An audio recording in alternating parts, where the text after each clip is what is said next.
Good evening, everyone, and welcome to another Northshire Presents virtual event. My name is David Wood, and I'm here as always with my good friend and colleague Rachel Person from Northshire Saratoga Springs location. I'm from the Manchester location. Sorry for the delay, but we're getting started right away. Just a few things before we get started. We are recording tonight's event for broadcast on our YouTube channel, but don't worry, only those of us who are unmuted and speaking in this yellow box will be recorded for posterity. So when you have a question, please type it into the chat and then we'll save it and ask our author when we get to the Q&A. And finally, before we get things started, just a request. It has been a challenging year so far with the supply chain issues, as I'm sure you've all heard, and across in different industries. So we are saying, and all the independent bookstores are suggesting as well, to do your shopping early. We have plenty of books, and but if there's a particular book you want, best to order it now, and rather than waiting, because we hear it's getting worse. We've already had to move a number of titles around in other events like this one. All right, well, Rachel, take things away, please. I'm so very, very pleased to get to welcome Cynthia Branigan to our Fire Presents. She's the founder of Make Peace with Animals Incorporated and pioneered the adoption of retired racing greyhounds worldwide. Her previous books are Adopting the Racing Greyhound and The Reign of the Greyhound. And she's with us tonight to talk about her latest book, a Northshire staff pick, The Last Diving Horse in America.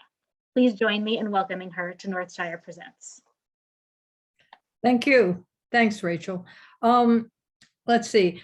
To the extent that people are familiar with me at all, and there is a little subculture of people, I think, who are ones who associate me with adopting greyhounds, the reign of the greyhound, adopting the racing greyhound. But in a way, I think of this book as the prequel to those, because before I became involved in that endeavor, I was finding homes for 6,000 burros, wild burros, 4,000 Mustangs, and assorted pigs and goats, all rescued from lands in the West.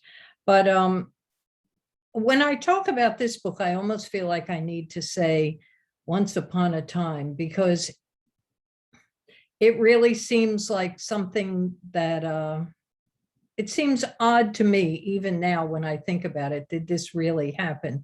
But it did. I thought maybe the best way to go was to read the prologue to the book. It's short, but it kind of gives you a sense of what this book is about. And as I like to say, the writer said it much better than I ever could have. Of course, I'm the writer, but okay. So here's the prologue. And as I said, it's quite short. Gamal, the horse who would become mine, was born in the early 1950s, as was I. For all I know, we entered the world in the same year, month, and day. He, a Texas native, went on to the more traditional horse pursuits of barrel racing and rodeos before being tapped for the unconventional career of diving. I was born in suburban New Jersey, and it was my father's fond hope that after he invested in my education and travel, I enter a respectable profession of some sort. Instead, I became an inveterate rescuer of displaced animals. It was through our disparate occupations that Gamal and I wound up together. We had help getting together, help that could be traced to two dissimilar yet equally strong men. Doc Carver, creator of the Diving Horse Act, was born just before the Civil War on the edge of America's fast disappearing frontier. Carver was expected to follow in his father's footsteps, either as a doctor or, as he did briefly, a dentist. Instead, he toured the world with diving horses while also showcasing his considerable sharpshooting skills. Cleveland Amory, scion of one of Boston's founding families, was born as America was entering World War I. His early life followed a prescribed route, prestigious boarding school followed by Harvard.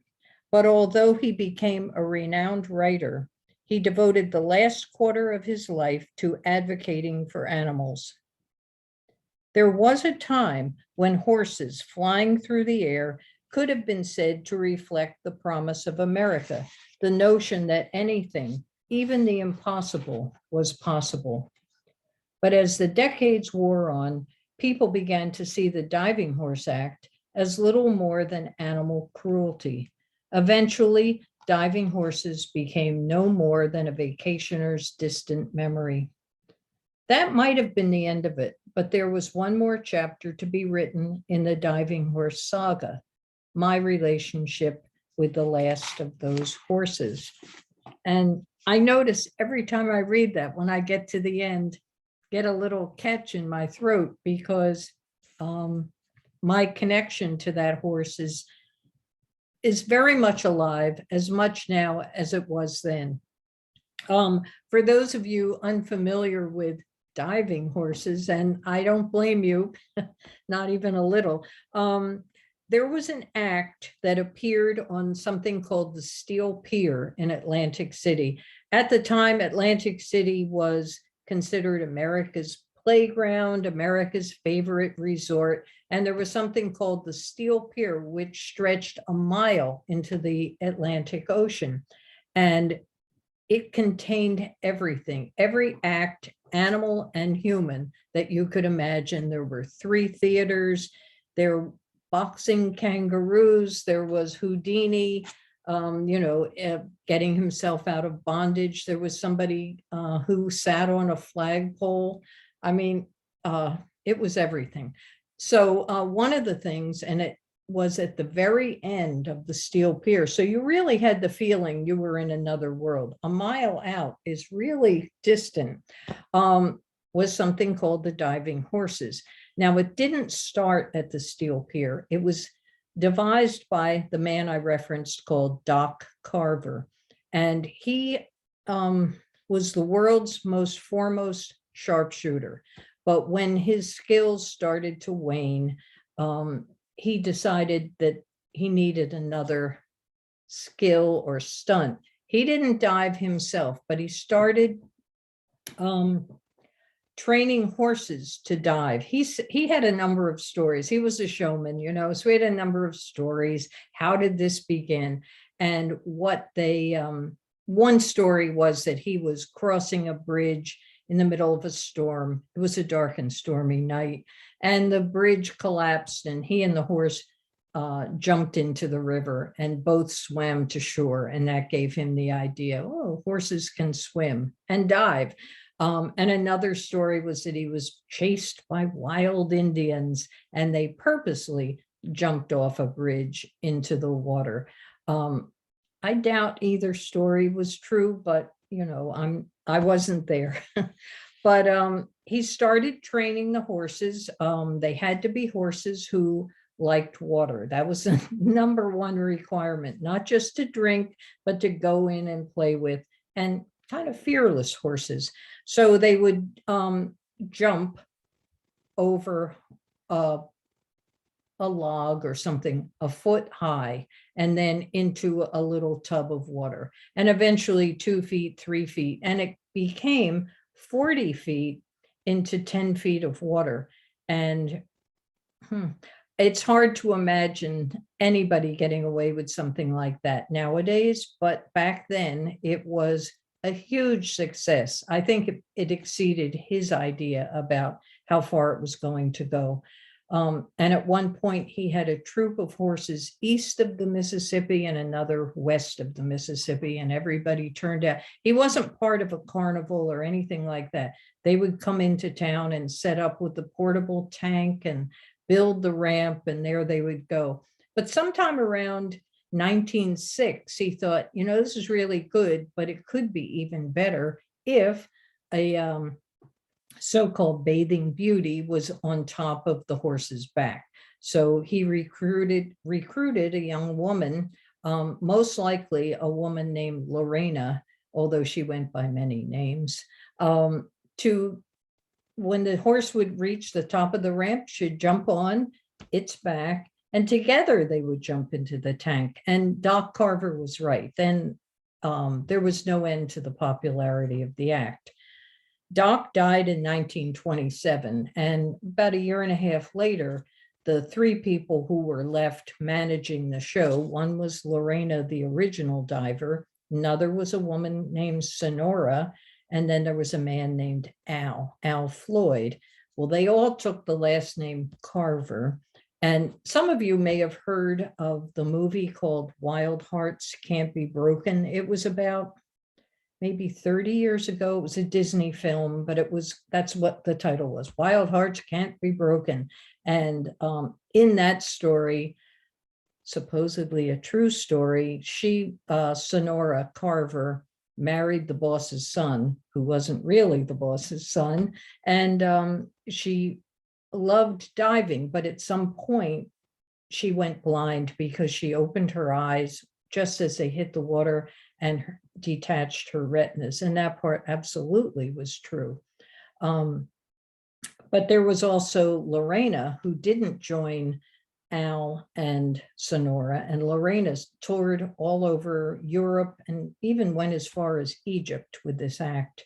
But the main thing was 1929, they made a permanent home in Atlantic City's Steel Pier, and they raced, I'm used to talking about greyhounds.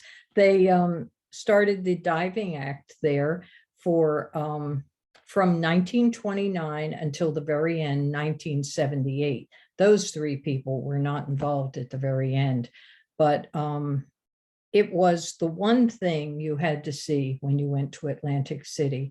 And I don't believe you can really judge people now by the way they behaved then. So now, nobody would want to see diving horses. They would be appalled, terrified, angry. But then, it was like, oh, isn't that fun? Nothing happens to the horses. It's a good time at the seashore. Well, I was one of those when I was 11 years old in 1964. My father went to the Democratic National Convention. It was a big one because they were deciding if LBJ was going to be on the slate to run for president. He was there as part of the Attorney General's office, not as a delegate, but he brought my mother and me along for the ride. And while my mother and I were on our own, we went to the Steel Pier. And of course, I mean, you really couldn't avoid it. There they were, the diving horses. So it was some kind of a pivotal moment for me, and I still don't really know how to describe or explain why it had such an impact on me, because it wasn't that I thought it was a wonderful thing, but it was something that kind of imprinted itself on me. And I had this thought, what does it mean? Well, I don't know. I was 11 years old. It was odd that I even had that question, but the visual image of this horse diving, we saw it at night, the last show of the night. There was darkness. There was the one light fixed on the diving horse. And it was something that touched me deeply. And again, I didn't know why. And I certainly couldn't have known that from 1964 until 1980, I would come into possession of the very last diving horse. And at the time I was working for Cleveland Amory, who was the founder of the Fund for Animals. And he was a leading animal advocate at the time. The term animal rights hadn't been bandied about, but animal protection, animal welfare did. And he went beyond what the previous generation had done in terms of protecting animals and doing things proactively to save them. While he was out of town, I had a phone. He put me in charge of the fund, and I'm going to be perfectly honest. I don't know why, and I don't know why he chose me, but there it was. So I was in charge of the Fund for Animals for several weeks while he was gone. And during that time, there was a phone call from a woman very cranky old woman and wanted to talk to him. And I said, well, he isn't in. And she said, this is an emergency. And I didn't know what to say. And she said, who the hell is in charge there? And I kind of gulped and I said, I am. And so she started telling me about the diving horses. One of them had already been purchased at auction and almost certainly was slaughtered. Another was sold to a woman who wanted the horse as a diving horse. This was a horse named Shiloh, who only dove maybe a year. She wasn't one of the original Carver's diving horses. But then there was the third one, Gamal. And she said, you have to get on the stick, girl. And I was easily cowed. And I said, yes, okay, I promise I will. So I made it my business to convince Cleveland Amory that we should buy that horse with his money, not mine. I didn't have any. I didn't even know about horses, but this, considering I had seen them once and that they had such an effect on me, I thought, well, there's something to this. So he came back. I had done a lot of research, finding out about the history of the act. Doc Carver, at one time, he was a business partner with Buffalo Bill Cody. They did the Wild West shows. I mean, it was a big history. It wasn't just a horse jumping into a tank. And I was all ready to give him my pitch. And I think I got out a sentence, maybe two. And he said, well, of course we'll get the horse. Okay. So he gave me a literal blank check.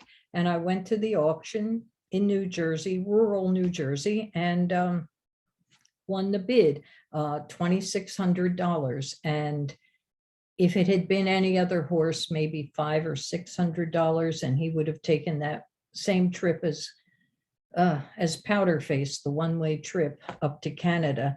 But instead, I was able to get him, and then I finagled my way into keeping him for the rest of his life. So that's basically the story of how I was able to keep him and how he changed my life forever. I said at the beginning that when I think about that, and it still affects me to this day, because he taught me many things, perhaps foremost of which was confidence, because I had none, and I had no confidence in general, and I also didn't know about horses. And he taught me about both. So that has carried on to this day.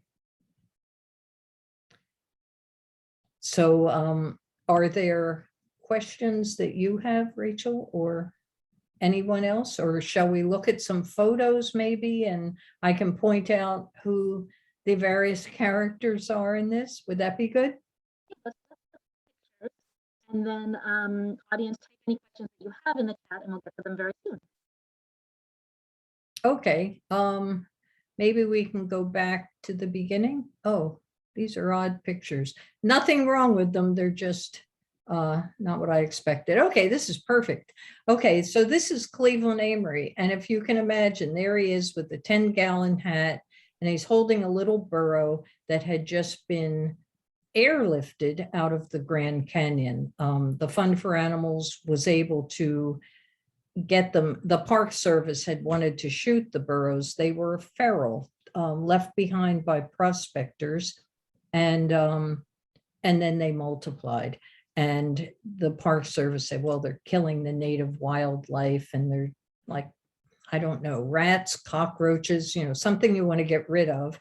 And so they were shooting them, but they weren't even that successful at that. And then Cleveland, he had a temper, and he was very angry about it and said, no, there's another way. And they got an injunction, and they took out more burros in the first day of trying than the Park Service had done in the previous 30 years. And eventually that number was, I think it was 563. So that little guy was one of the ones who either would have been shot or his mother would have been shot, and then he would have died a slow death.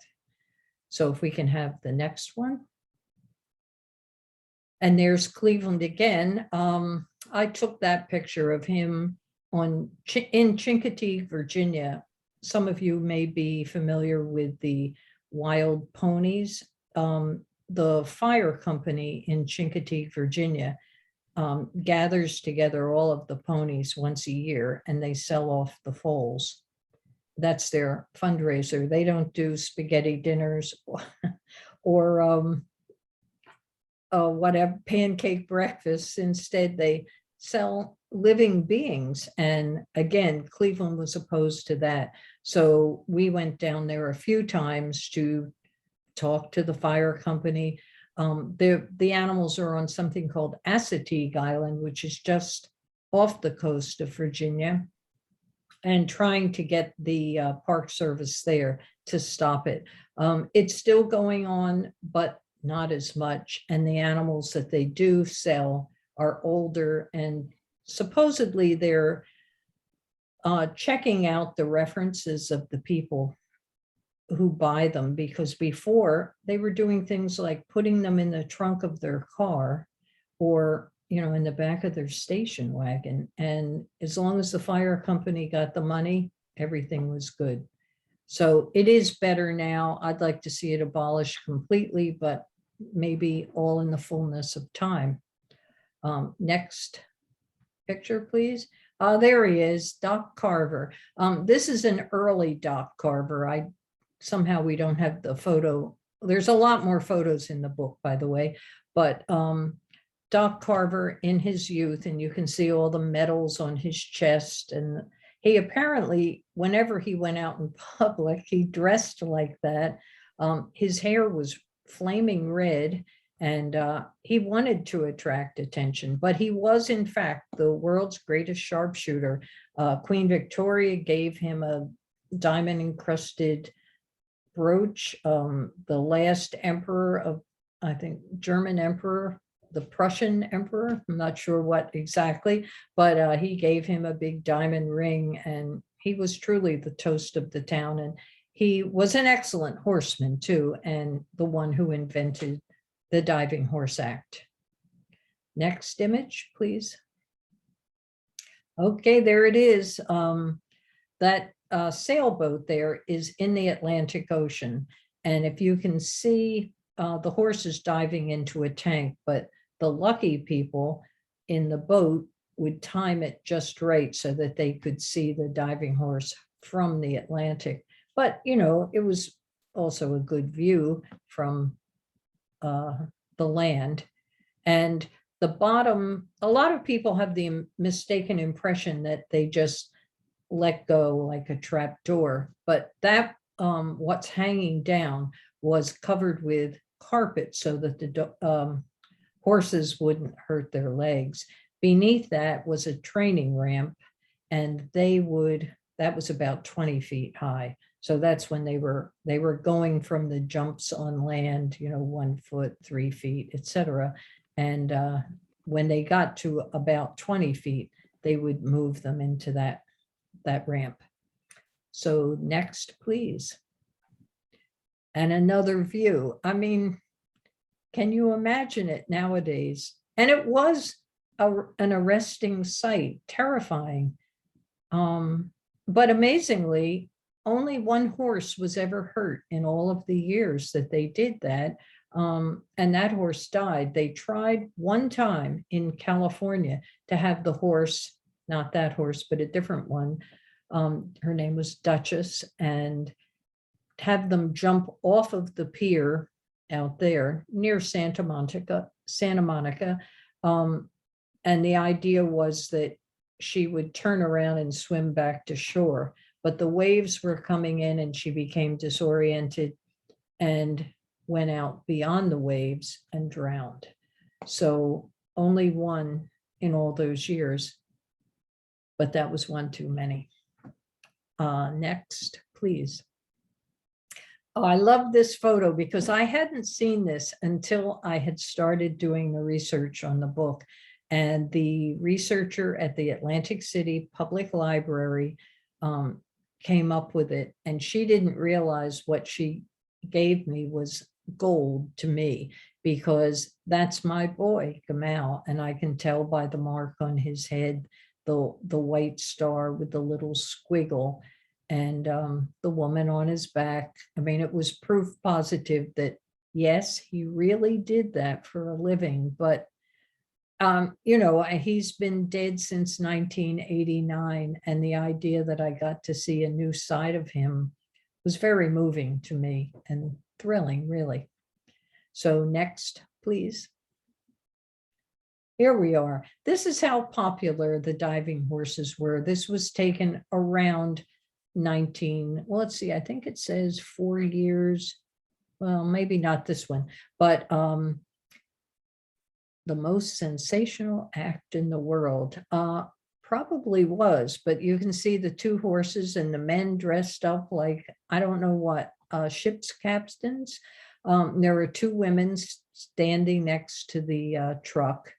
But the steel pier, it was everything. Things that no one had ever seen were there. So there they were. And if you do the next image, there you go.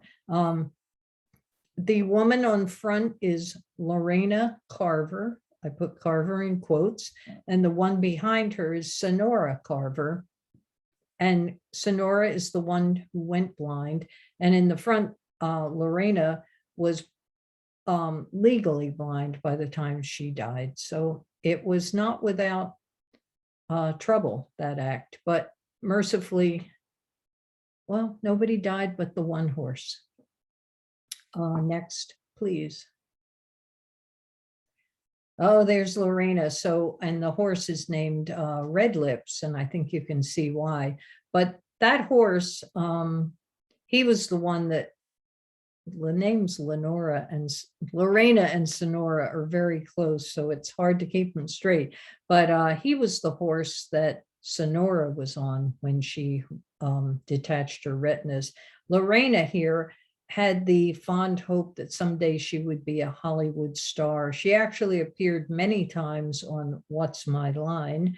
And of course, nobody ever guessed what her line was, but she never really achieved her dream of Hollywood stardom.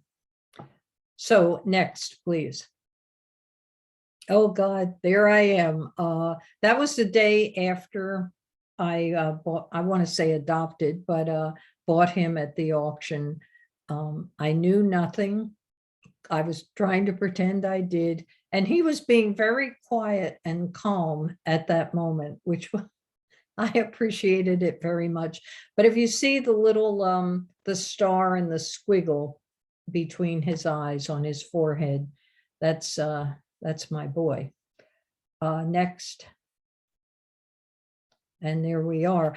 I didn't ride him. One time I went around a riding ring a couple of times just to get the feel, but I wasn't a horse person, a horsewoman. I was an animal person in general, didn't know how to ride. But I used to take him around as if he was a big dog, quite frankly. So we used to run together like that, and he humored me. Next, please. And I used to take him into the Delaware River, but this is taken at a stream on my property. And I think that was the first time we went in. That's my dog on the left, Stockbridge, a border collie. And I found him as a stray dog in Stockbridge, Massachusetts. But Gamal in that scene is just lapping the water. But shortly after that, he sank down, and I thought, oh my God, what's happening? And he started flipping back and forth. And that's when I first knew he really loves the water. Next, please. This little guy I named Sparkplug, and he was rescued from the Grand Canyon by the Fund for Animals. And he was brought up to this area because Cleveland had an opportunity to go on Good Morning America. And he was chosen to be the one. We had quite an adventure in Manhattan, but it worked out well in the end. But he was the dearest, sweetest little animal. Next, please. And there he is again in a winter coat. I took that photo of him with a llama that Cleveland had me pick up. and the llama's name was Hot Britches. And although you can't see the hot britches in this photo, he had that black patch over one eye. He was mostly white, but then he had rust-colored, looked like Bermuda shorts, and his previous owner named him Hot Britches. But the two of them, that was when they first met, and you can see there's a lot going on between them. There's definite communication, and they became best friends. Next, please. More burros. Burros are the most fantastic. I hope to have some more at some point in my life.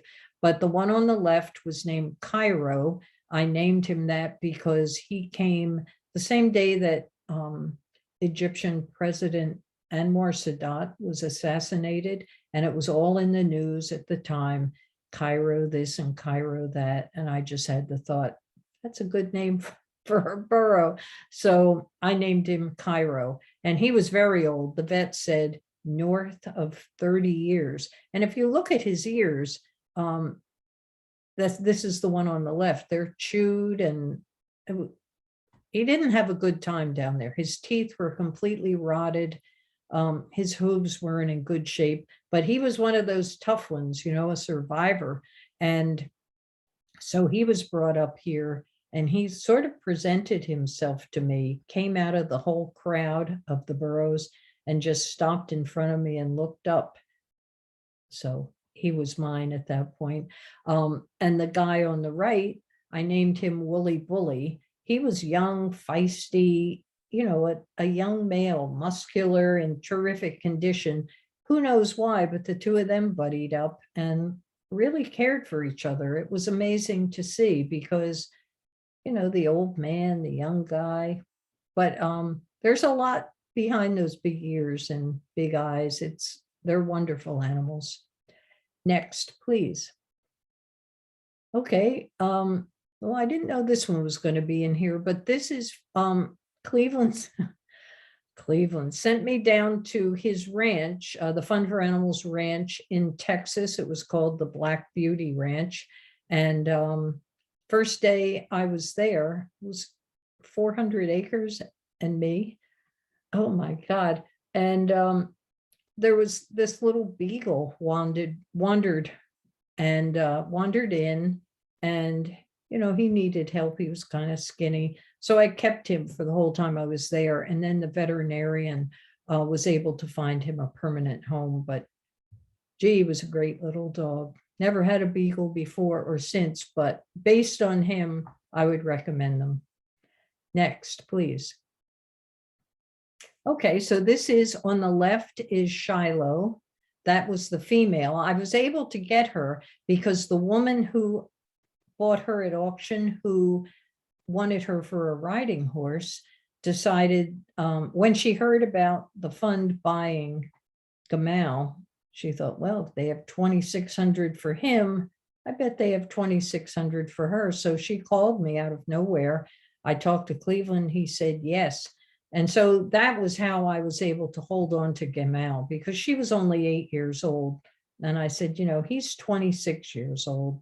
I don't think he ought to be taking a trip that long to Texas, especially in the summer, but she should go instead. But then she coughed and she didn't go for another year. There was really nothing wrong with her. I think animals have a way of doing things, that let's arrange this, let's arrange that. So she stayed with me for a year, but eventually did go down to the ranch in Texas. Next, please. And there she is again. That's at the creek at my house that ran through the property. She's a beautiful chestnut mare, very gentle. She was always flirting with people and with other horses. She was adorable. She was lovely. Next, please. And that was the apple of her eye. He was a standard bred named Prince Nelson, and a woman who had owned a share of him somehow lost track of him, and he wound up at a slaughterhouse in Canada, and she bought him back. She brought him down to Long Island where she lived, but she couldn't really afford to keep him. Like she owned a sixth share of him. But then when it was all on her, she couldn't keep him. So she got in touch with Cleveland. And despite his somewhat gruff exterior, when it was coming down to an animal's life, he would always say yes. So he sent me out to Long Island to bring him back. And he and Shiloh, well, let's say they became a couple. That didn't happen on my watch. That happened once they got down to the ranch in Texas. I can't really say I approve of it, but they did love each other. I think they did. Okay, next, please. Okay, so I started going around to horse auctions, and these two were at an auction in Front Royal, Virginia. It's a very large horse auction. And this isn't even the worst picture of them. My editor convinced me that no one could stand to see the worst picture. But I bought them, and they had already been purchased by two separate slaughterhouses. So, I mean, if it wasn't bad enough, they were also going to be separated at the last moment. So I bought them from the slaughterhouses and arranged to have them brought up here, fattened up, dewormed, the whole routine. And they lived happily ever after, I should say. This is really the heart of the book. This is what it's about, the connection between Gamal and me. And he was wary in the beginning. He was kind of a tough guy. He was always testing me. But then maybe a little bit like Cleveland, come to think of it, the gruff exterior, but beneath that, he just seemed to want to trust someone. And I made it my business to let him know he could trust me to the end. That might be the last photo. No, there he is. Oh, yes. He used to have a lot of fun running, trotting. You can see that when I first met him, I thought he was enormous. But again, I didn't know anything about horses. But in fact, he was a quarter horse mix. His legs weren't really that long. He was a sturdy, short, stocky, but perfect for diving. Who knew? But he certainly enjoyed his life in retirement. And is there another? Yes, there he is, rolling like my dog did, rolling back and forth, and a very happy horse. That might be it, right? Okay. So I think now is a great time for some audience questions. Audience members, please type any questions that you have for Cynthia into the chat. And Cynthia, I would love to kick things off, which I would love for you to talk a little bit about the founding of your foundation, Make Peace with Animals, and how that came about. Well, I would say Gamal had a hand or a hoof in that. I had him when I adopted my first greyhound. My first greyhound had a terrible background. He was a champion on the track, a AA racer, as high as you can go. But he was adopted through a program at a racetrack in Massachusetts. And he had 3 homes. The first one wanted him as a guard dog. Greyhounds are not guard dogs, not by any stretch. The second home was with a couple. He stayed there for a year, but then they got divorced and neither one wanted him. So he went back to the program.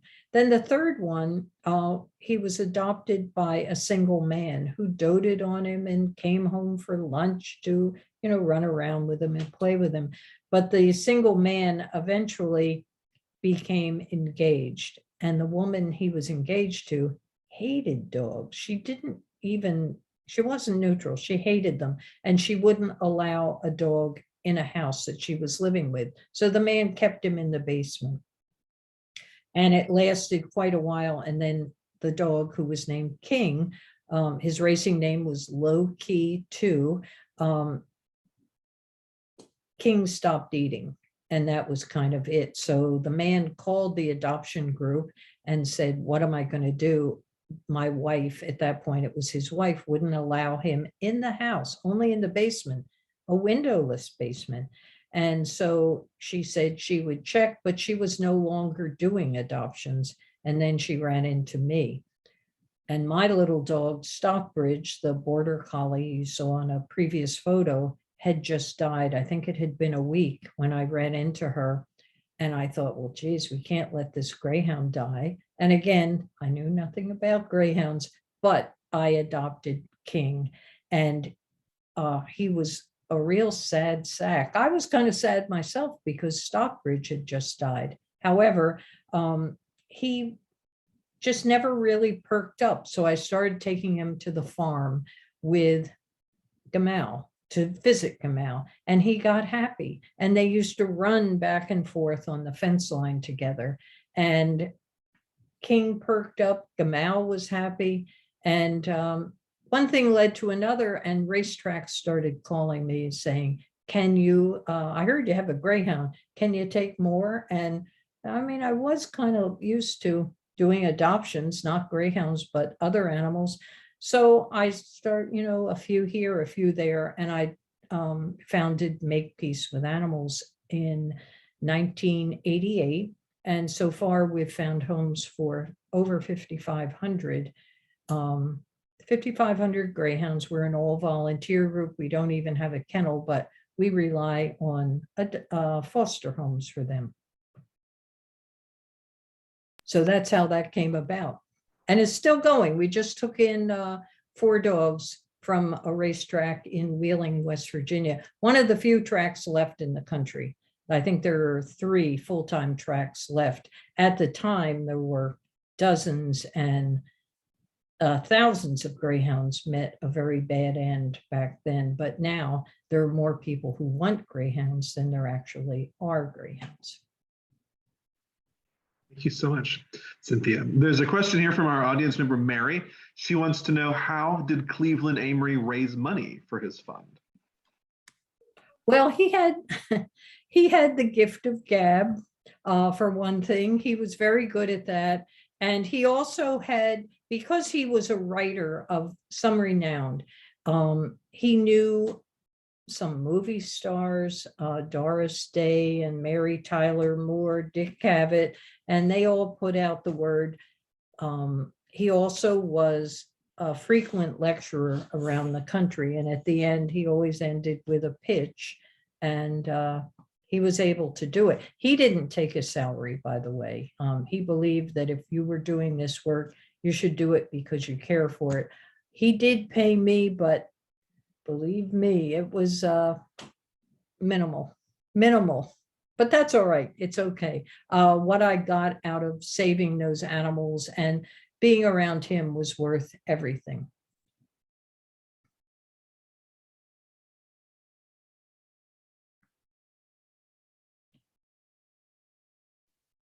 I would love to hear a little bit more about what it meant. I've got a question for you, Cynthia. So with all of the rescuing you've done, what kind of advice do you have for people who are interested in adopting something? Maybe not something like a diving horse, but what do you recommend for just normal folks?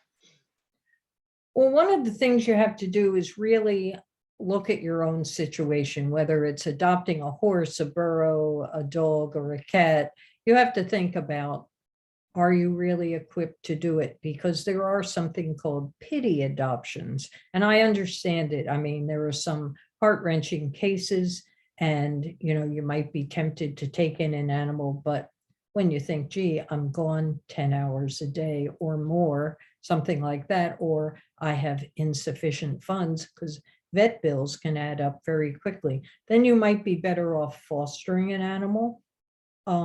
I think you can even foster horses or donating to an organization to help keep their project going. So that's the main thing. You need to know what your strengths are, but what your weaknesses are as well.